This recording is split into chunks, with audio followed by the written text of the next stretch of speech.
a Ghanatube so modofo snow we masai so atena se aja konwa fefefe na ebusiafo se nya matena se de no se nsem ahodo bi enkoso ewo oman na intempass no ye bekwa kutie ne ahwe nsem bi a enkoso ewo oman Ghana.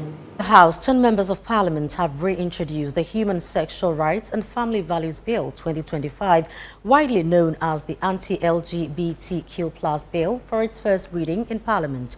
The proposed law seeks to impose strict penalties on LGBTQ+ activities in Ghana, including same-sex relationships, public display of affection, and the promotion of LGBTQ+ content. It also bans transgender healthcare, dissolves related organizations, and criminalizes support or sponsorship for such groups. We are now joined via Zoom by one of the bill's sponsors and Member of Parliament for Ascent South, John Intim Fodro, for more. Thank you very much, Honorable, for your time. Pardon me, Female.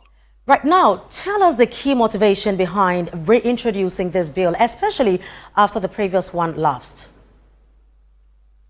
Good evening to you and good evening to your viewers. In 2021, when the Afrobarometer survey was conducted, the report and the outcome was that 93% of our population indeed find our values, our tradition, and our beliefs in the binary nature of gender very important. They also find our values regarding marriage as between man and woman very important, and they consider the activities of LGBT and other dimensions of it highly repugnant to our values and what we stand for.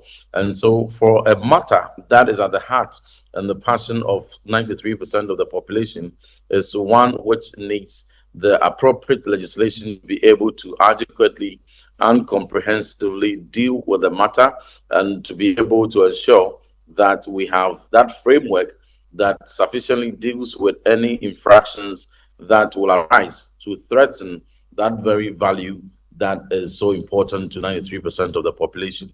And when the same procedures were begun in 2021, we saw how this matter took public interest. There were various opinions on it, albeit its majority were in favor of the bill.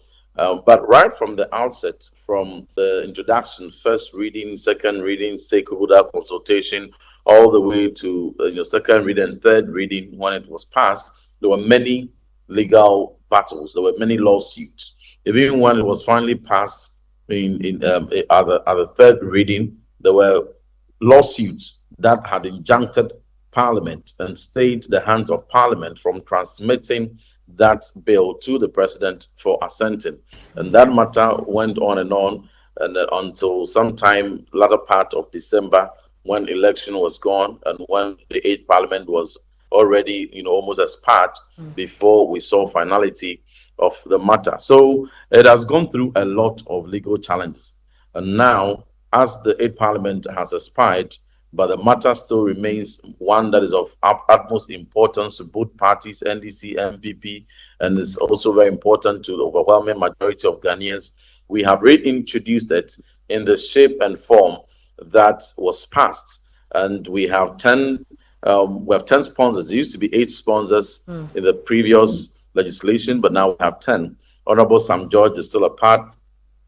Honorable Helen Ntonso, Honorable Bedra, they are all part. Honorable Tampuli, Honorable Kabiru, Honorable Tonemie, Honorable Eko Asifwa, Honorable Soa, all of them are very, although Soa are all very key parts of this bill, which has now been advertised on the order paper of Parliament and ready to be taken for first reading at any time the Speaker so calls for it. Very well. Now, it's been some years, now it has been reintroduced. Are we still working with 93% of Ghanaians who are going with you, or now it's just a moral stance that you are taking?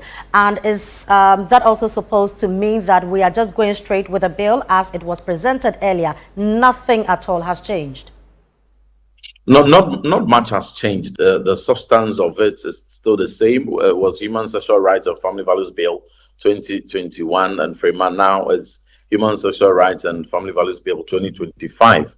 Of course, if you would find any change at all, would just be some rephrasing and how the construct may have been varied and enhanced, but the substance has not in any way been altered at all. So it's the same objective, the same objects, the same regimes, the same framework, the same legislation that has been reintroduced, and the support that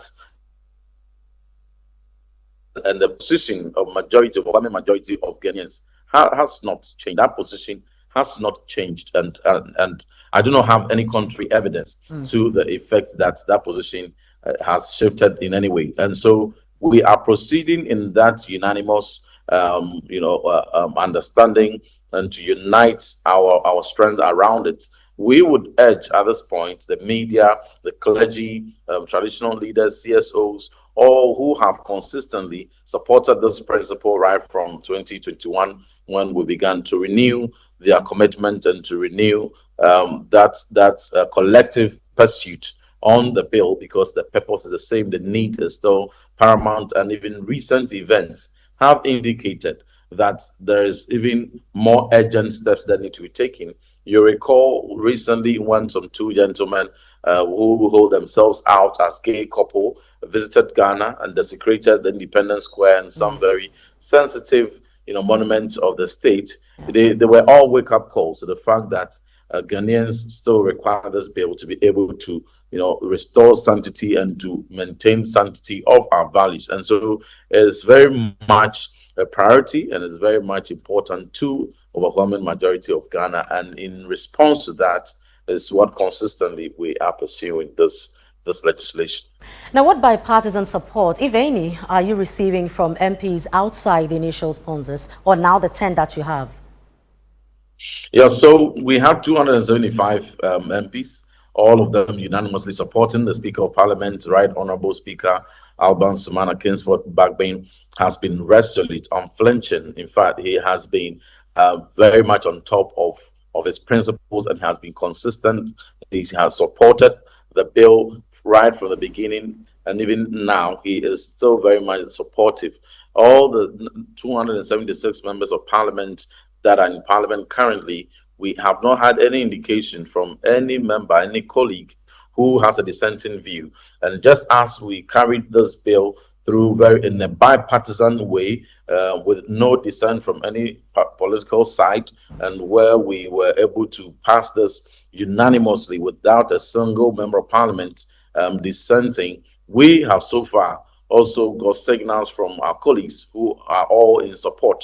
We are yet to receive any dissenting view. And so as the processes go through and as we really commence them, and as we go through the necessary stages of stakeholder consultation, or the second reading amendments, and eventually the third reading, if there are, or if there is any dissenting position from any of our colleagues, I'm sure they may bring it up. But for now, we have very strong indications from all of them that they unanimously support this bipartisan bill that is promoting the interests and the sanctity of our values as a nation.